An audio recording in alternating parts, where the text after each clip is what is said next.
தலைவர் கலைஞரின் உயிரினும் மேலான அன்புடன் பிறப்புகளுக்கு வைதாராமூர்த்தியின் இனிய காலை வணக்கம். நினைவில் வாழும் நமது தலைவர் கலைஞர் பதிவில் இன்றைக்கு 366வது நாள் பதிவு. இந்த பதிவு இன்றைக்கு கலைஞருடைய 100 நிறைவு நாளில் இடுகிறேன். கடந்த ஆண்டு ஆரம்பித்து தடையில்லாமல் 366 நாட்கள் தொடர்ந்து கலைஞரை பற்றி பேசி வருகிற ஒரு வாய்ப்பு எனக்கு கிடைத்ததை நான் பெரும் பேராக கருதுகிறேன். முதல் நாள் என்னுடைய பதிவிலே பேசுகிற போது சொன்னேன், யாரால் நான் ஈர்க்கப்பட்டு இந்த இயக்கத்திற்கு வந்தேன், யாரால் நான் கலைஞரை அறிந்து கொண்டேன் என்பதை பற்றி சொன்னேன். அவர் வேறு யாரும் அல்ல, என்னுடைய ஆசான் மீயா வைத்திலிங்கம் அவர்கள்தான். மீனம்பாக்கத்தினுடைய நாயகர் அவர். இன்னும் சொல்லப்போனால் காஞ்சிபுரம் மாவட்டத்தில் இருக்கக்கூடிய, இன்னும் சொல்லப்போனால் தமிழ்நாட்டில் இருக்கக்கூடிய மிக மூத்த அதுக்கு அரசியல் முதிர்ச்சி அடைந்த அரசியல் தலைவர் அவர். மீனம்பாக்கத்தை சொந்த ஊராக கொண்டு மீனம்பாக்கத்திலே ஊராட்சி மன்ற உறுப்பினராக, பின்னர் துணைத் தலைவராக, ஊராட்சி மன்ற தலைவராக, பரங்கிமலை ஒன்றியத்தினுடைய துணை பெரும் தலைவராக, அதே பரங்கிமலை ஒன்றியத்தினுடைய பெருந்தலைவராகவும் சட்டமன்ற உறுப்பினராகவும் ஒரே நேரத்தில் இருந்து 3 முறை சட்டமன்ற உறுப்பினராக திகழ்ந்து கடந்த பல ஆண்டுகளாக எந்த தேர்தலிலும் போட்டியிடாவிட்டாலும் கூட இன்றைக்கும் தாம்பரம் பறந்து விரிந்திருக்கிற ஒருங்கிணைந்த அந்த தாம்பரம் தொகுதியில் இருக்கிற மக்களுடைய நன்மதிப்பை பெற்றவராக, அவருடைய இல்லங்களில் நடக்கக்கூடிய நல்லவை கெட்டவர்களுக்கு இன்றும் சென்று வரக்கூடியவராக, கழகத்திலே இருக்கக்கூடிய மிக மூத்த முன்னோடியாகவும் தலைமை தீர்மான குழு செயலாளராகவும் என்னுடைய அரசியல் ஆசான் மீயா வைத்திலிங்கம் அவர்களை கொண்டுதான் இந்த பதிவினை நான் நிறைவு செய்கிறேன். அவர் கலைஞரை பற்றி பேசியதை பதிவேற்றம் செய்து அதோடு கலைஞர் 100 விழாவுடைய பதிவினை நான் நிறைவு செய்கிறேன். இத்தனை நாள் எனக்கு ஆதரவளித்து என்னுடைய பதிவுகளை பார்த்த அத்துணை பேருக்கும் நன்றி. குறிப்பாக என்னுடைய அரசியல் ஆசான் மீயா வைத்திலிங்கம் அவர்களுக்கு மீண்டும் ஒரு முறை என்னுடைய தலை தாழ்ந்த வணக்கங்களை சொல்லி எனக்காக ஒத்துக்கொண்டு 366வது நாள் பதிவை கலைஞரை பற்றி அவர் பேசியமைக்கு மீண்டும் ஒரு முறை நன்றி சொல்லி அவருடைய பேச்சு கேட்போம். நாம் நன்றி, வணக்கம். கலைஞரின் புகழ் ஓங்குக, கலைஞரின் புகழ் ஓங்குக, கலைஞரின் புகழ் ஓங்குக என்று இந்த 1 வருடத்து பதிவை நிறைவு செய்கிறான் உங்கள் அன்பு நண்பர் வைதாராமூர்த்தி. மீண்டும் வேறு சில காணொலிகள் மூலமாக உங்களை தொடர்பு கொள்வேன் என்று சொல்லி நிறைவு செய்கிறேன். நன்றி, வணக்கம்.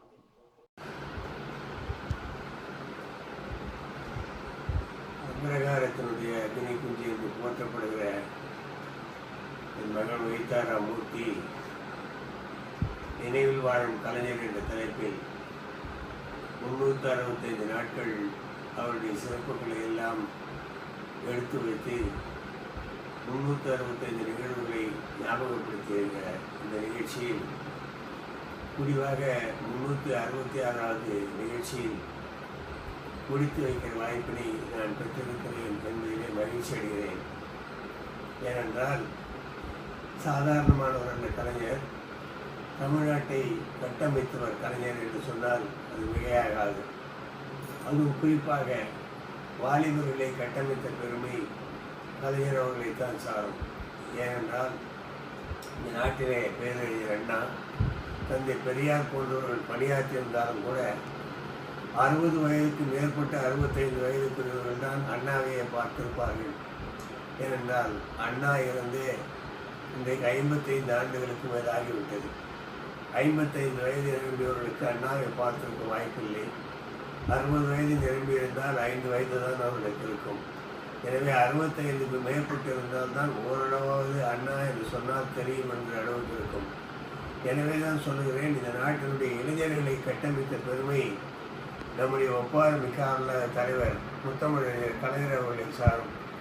அவர் நாட்டில் இருக்கிற ஏழை எளிய மக்களுக்காக, தாழ்த்தப்பட்ட பிற்படுத்தப்பட்ட சமுதாயத்தை, மிக பிற்படுத்தப்பட்ட சமுதாயத்தை சார்ந்து உயர்த்துவதற்காக அவர் எடுத்துக்கொண்ட பெரும் முயற்சிகள் யாராலும் செய்ய முடியாத முயற்சிகள் என்பதனை இருவேறுபட்ட கருத்துக்களுக்கு இடமில்லை. அவர் ஆட்சி பொறுப்பில் இருந்த போதெல்லாம் சமத்துவத்தை விரும்பினார்.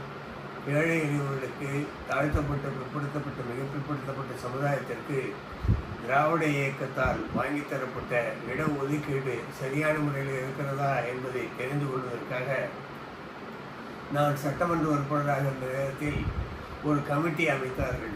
பிற்படுத்தப்பட்டோர் கமிட்டி என்று அமைத்து அந்த கமிட்டியிலே சொன்னார்கள், 50% பிற்படுத்தப்பட்டோருக்கான அந்த சதவீத இடஒதுக்கீடு நிறைவு பெற்றிருக்கிறதா என்பதனை ஆய்வு செய்ய வேண்டும் என்பது இந்த கமிட்டியினுடைய நோக்கம்.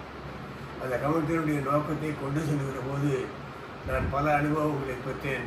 கலைஞரால் அந்த நோக்கத்தை கொண்டு செல்கிற போது தலைமைச் செயலகத்திலே ஒரு பிற்படுத்தப்பட்ட சமுதாயத்தை சார்ந்த அதிகாரி எத்தனை சதவீதம் இருக்கிறது பிற்படுத்தப்பட்டவருக்கு இடஒதுக்கீடுகளே என்று கேட்டபோது 65% பணியாற்றுகிறார்கள் என்று சொன்னார். நான் உடனே கேட்டேன், அப்படியானால் முதலமைச்சருக்கு ஒன்றும் தெரியாமல் முட்டாள்தனமாக இதை கொண்டு வந்து இந்த கமிட்டி அமைச்சிருக்கிறார் என்று சொல்கிறாயா என்று கேட்டேன். என்ன சார் இப்படி சொல்கிறீர்களே என்று அவர் கேட்டார். அப்போது நான் சொன்னேன், இடஒதுக்கீட்டின் மூலமாக 62% பேர் வேலை செய்கிறார்களா அல்லது பொதுப்பிரிவோடு போட்டி போட்டு வந்தவர்கள் இருக்கிறார்களா என்று கேட்டேன். இல்லை ஒட்டுமொத்தமாக சொல்லுகிறேன் என்று சொன்னார். அப்போது நான் சொன்னேன், இந்த கமிட்டியினுடைய நோக்கமே உனக்கு புரியவில்லை, நீ ஒரு அதிகாரியாக இருக்கிறாய். இந்த கமிட்டியினுடைய நோக்கம் இடஒதுக்கீடு சரியாக நிறைவேற்றப்பட்டிருக்கிறதா என்பதுதான் இந்த கமிட்டியினுடைய நோக்கம். அதை கேட்டாக்கால் நீ ஒட்டுமொத்தமாக இருக்கிற பிற்படுத்தப்பட்ட ஒரு பணியாற்றுகிற அந்த எண்ணிக்கையை சொன்னால் இந்த கமிட்டியினுடைய நோக்கம் உனக்கு புரியவில்லை என்று பொருள் என்று சொன்னேன். அதற்கு பிறகு ஒரு சட்டம் இயற்றினார்கள். தாழ்த்தப்பட்ட பிற்படுத்தப்பட்ட சமுதாயத்தை சார்ந்தவர்களுக்கு இடஒதுக்கீடு வழங்கி இருப்பதிலே இத்தனை ஆண்டுகாலமாக யார் யாருக்கு இடஒதுக்கீடுகள் சரியான முறையில் பயன்படுத்தப்படவில்லையோ அவைகள் பயன்படுத்தி முடிகிற வரையில் அரசு பணிகளிலே வேறு ஒருவரை நியமிக்கக்கூடாது என்று சட்டமன்றத்தில் அறிவித்து அதை நிறைவேற்றிய பெருமைக்குரிய தலைவர் கலைஞர் என்ற காரணத்தினாலே அவருடைய நினைவுகள் இந்த நாட்டிலே என்றைக்கும் இருந்து கொண்டே இருக்க வேண்டும் என்பதற்கு நான் ஒரு சின்ன உதாரணத்தை தான் இப்போது சொல்லியிருக்கிறேன். இந்த நாட்டிலே இருக்கிற இளைஞர்களை கட்டமைப்பித்தார் என்று சொன்னேன். அதற்கு காரணம் கல்விக்கு முக்கியத்துவம் அளித்தார். கல்வி இருந்தால் எல்லாம் சரியாகிவிடும் என்று எண்ணிய அவர் கல்விக்கு முக்கியத்துவம் கொடுத்து ஒவ்வொரு கிராமத்திலும் ஆரம்ப பள்ளிக்கூடங்களை உருவாக்கி தந்தார். 5 கிலோமீட்டருக்குள்ளே ஒரு நடுநிலைப் பள்ளிகளை உருவாக்கி கொடுத்தார்.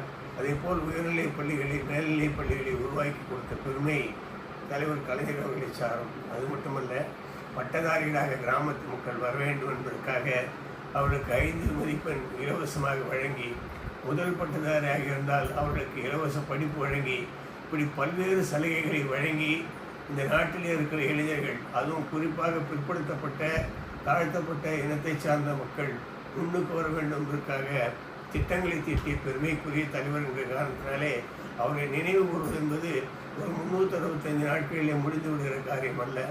தமிழில் வாழ்கிற வரையிலே அது இருக்கும் என்கிற அளவுக்கு பல்வேறு சாதனைகளை நிகழ்த்தியவர். இந்த நாட்டிலே சமத்துவம் நிலைக்க வேண்டும் என்பதற்காகத்தான் கோவில்களிலே 5 ஜாதியினரும் அர்ச்சகராகலாம் என்று சட்டம் கொண்டு வந்தார். அது பெரியாரின் நெஞ்சிலே குத்தியிருந்த முள் என்று சொன்னார்கள். அந்த சட்டம் நிறைவேற்றப்பட்டது. வழக்கு மன்றத்திற்கே போய் தடுத்து நிறுத்தினால் கூட இன்றைக்கு இருக்கிற அரசு அதை நிறைவேற்றி பல்வேறு இனத்தவரை சார்ந்தவர்கள் இன்றைக்கு அர்ச்சகர்களாக இருக்கிறார்கள் என்றால் அந்த பெருமை, அதை குத்திட்ட பெருமை கலைஞர் அவர்களை மட்டும்தான் சாருமே தவிர வேறு யாரையும் சாராது. இப்படி ஜாதிகளை ஒழிப்பதற்கு அவர் செய்த முதல் காரியம் சமத்துவம் ஓங்க வேண்டும் என்பதற்காக சமத்துவபுரங்களை தமிழ்நாட்டிலே உருவாக்கினார். அப்படி உருவாக்கப்பட்ட சமத்துவபுரங்களின் மூலமாக மேற்பட்ட ஜாதியை சேர்ந்தவர்கள், பிற்படுத்தப்பட்டவர்கள், மிக பிற்படுத்தப்பட்டவர்கள், பட்டியலினத்தவர்கள், தாழ்த்தப்பட்டவர்கள், இப்படி அனைவரும் ஒரே இடத்தில் 100 குடில்களை அமைத்து அதிலே ஒரே ஒரு சுடுகாடு வைத்து அதிலே ஒரே ஒரு கோயில் வைத்து எல்லோரும் சமமாக அதிலே வாழ வேண்டும், ஒருவருக்கொரு சகோதரத்தோடு வாழ வேண்டும் என்கிற நிலைமையை உருவாக்கிய பெருமை கலைஞர் அவர்களை சாரும். இந்த நாட்டு இளைஞர்கள் வேலைவாய்ப்பினை பெறுவதற்காக கணினி மயமாகிவிட்ட நிலையில் கணினி மையத்தை முதலே உருவாக்கிய பெருமை கலைஞர் அவர்களை சாரும். அதுதான் டைடல் பார்க், திருவான்மூரில் இருக்கிற டைடல் பார்க் அவரால் அவருடைய முயற்சியால் உருவாக்கப்பட்டதே தவிர அதுதான் முதலிலே உருவாக்கப்பட்டதாகும். தமிழ்நாட்டில் எந்த ஒரு நிகழ்வு நிகழ்ந்தாலும் அதை வட இந்தியர்கள் உற்று பார்க்கிற அளவுக்கு இன்றைக்கு என்ன திட்டம் கொண்டு வரப்போகிறார் கலைஞர் என்று எதிர்பார்த்து காத்திருந்த காலம் என்கிற அளவுக்கு தமிழ்நாட்டிலே பல்வேறு உயர்வுகளை தந்தவர். இந்த தமிழ்நாட்டிலே மட்டும் அவருடைய காலத்தில் 13 அணைகளை கட்டினார்கள். சென்னை மாநகராட்சியில் யாரும் பார்க்காத அளவுக்கு, கேட்காத அளவுக்கு 8 மேம்பாலங்களை அமைத்தார்கள். அதன் மூலமாக போக்குவரத்து நெரிசலை குறைத்தார்கள்.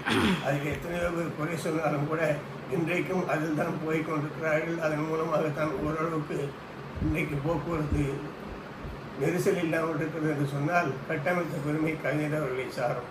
இப்படி எந்த துறையை எடுத்துக்கொண்டாலும் மருத்துவக் கல்லூரிகள் என்று சொன்னால் இந்தியாவிலேயே அதிகமாக தமிழ்நாட்டில் தான் இருக்கிறது. தமிழ்நாட்டில் இருக்கிற காரணத்தில் தான் அந்த மருத்துவக் கல்லூரியுடைய கனவை சிதைப்பதற்காக இன்றைக்கு நீட் தேர்வை கொண்டு வந்து வடபுலத்தில் இருக்கிறவனெல்லாம் பொய்யாக ஆள்மாறாட்டம் செய்து பரீட்சை எழுதி அதன் மூலம் தமிழ்நாட்டு கல்லூரிகளில் இடம்பெற்று கொண்டிருக்கிறான். அதன் மூலம் தமிழ்நாட்டு மாணவர்கள் தன்னுடைய மருத்துவ கனவினை சிதைத்துக் கொண்டிருக்கிறார்கள் என்றால் மிகையாகாது என்கிற அளவுக்கு மிகச்சிறந்த கட்டமைப்புகளை உருவாக்கிய பெருமை கலைஞர் அவர்களை சாரும். இப்படி கலைஞரை பற்றி சொல்லிக்கொண்டே போக வேண்டும் என்று சொன்னால் நதிகளை இணைக்க வேண்டும் என்ற திட்டத்தை கொண்டு வந்த கலைஞர் தான். பல்வேறு மாவட்டங்களை உருவாக்கிய பெருமைக்குரியவர் கலைஞர் தான். கலைஞர் இல்லாமல் இருந்திருந்தால் தமிழ்நாடு இந்த அளவுக்கு வந்திருக்காது. ஏழை எளிய மக்களுக்காக பல்வேறு வாரியங்களை கண்டவர் கலைஞர். குடிசை மாற்று வாரியத்தை கண்டார்கள்.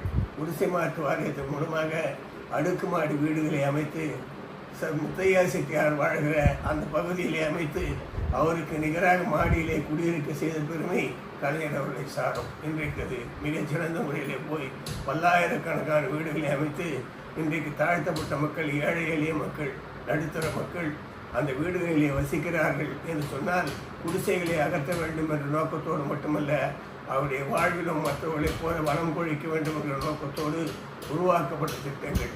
இப்படித்தான் குடிநீர் வடிகால் வாரியம் உருவாக்கப்பட்டது.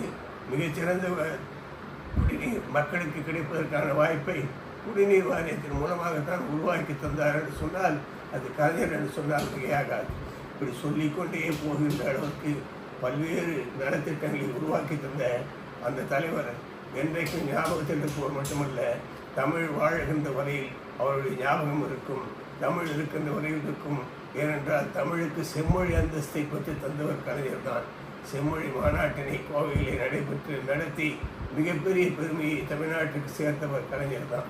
இன்றைக்கு பல்வேறு மாநிலங்களிலே இன்றைக்கு தமிழுக்கு இருக்கை இருக்கிறது சொன்னால் அதற்கு காரணமாக பல்கலைக்கழகங்களில் இருப்பதற்கு உறுதுணையாக இருந்தவர் கலைஞர் தான்.